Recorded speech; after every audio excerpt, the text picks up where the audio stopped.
jaminan dari gas kita kan, termasuk yang sekarang sedang jadi masalah. Budiono bingung karena itu dijaminkan ke sana, padahal Jepang itu udah untung. Ditambah lagi nanti ini kan, ya kan, IPN ditambah lagi pasarnya ada di sini, nggak usah pakai biaya transportasi.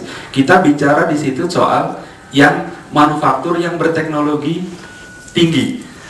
Nah sekarang manufaktur yang berteknologi rendah ini, kita bicara investasi Cina yang diundang oleh Menteri Mari Pangestu di Jogja kemarin, ya kan? Mengenai FTA ASEAN China Anda bisa baca. Saya sendiri sebenarnya menyiapkan, tapi ini tadi improvisasi saja supaya gambar masalahnya itu lebih jelas gitu ya. Perdagangan bebas ASEAN China atau FTA ya, kan kalangan usahawan tadinya kan keberatan ya, keberatan.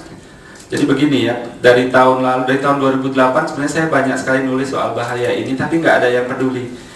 Jadi dari Agustus tahun lalu saya udah ngomong, kemudian terakhir itu bulan puasa ya, bukan terakhir, bulan puasa kemarin waktu awal kasus Bank Senturi itu, saya ngomong kan bicara di mana ya, di dekat Kebayoran salah satu ini ya, konferensi pers, saya katakan tantangan terberat bagi kabinet SBY Budiono adalah perdagangan bebas ASEAN Cina ini. Tapi nggak ada wartawan satu pun yang ngutip, semuanya ini kayak Iman Sukma yang ngomong soal Bank Senturi.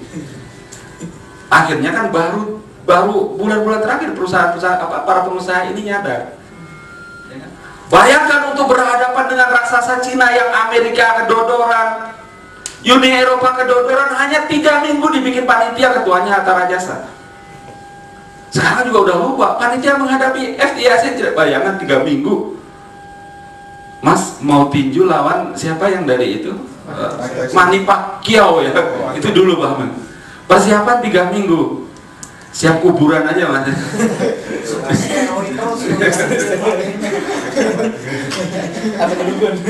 Daya saing Cina itu apa sih? Barang murah, ya. Barang murah sekarang kita begini ya kan. Sebenarnya tadi kenapa kok masyarakat kita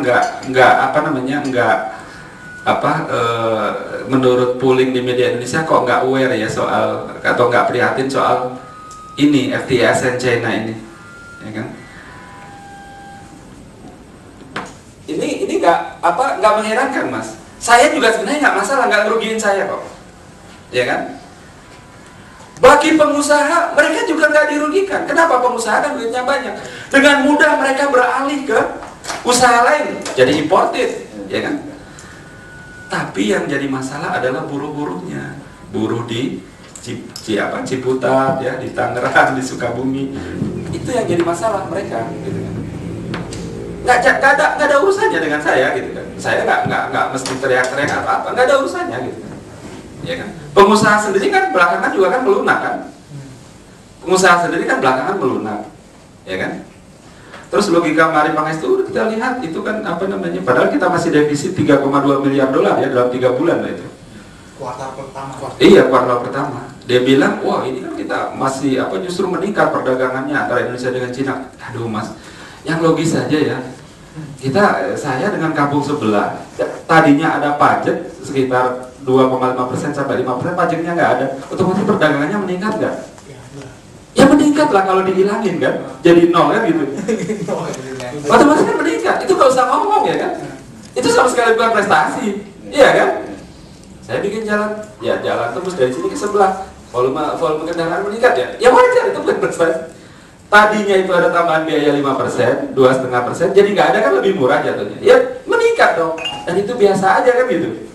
Oke, jadi dari sisi itu, jadi maksud saya begini, akan tidak ada masalah kalau kita tidak bicara dalam kerangka nasionalisme. Dan seluruh bangsa ini tidak pernah dibiarkan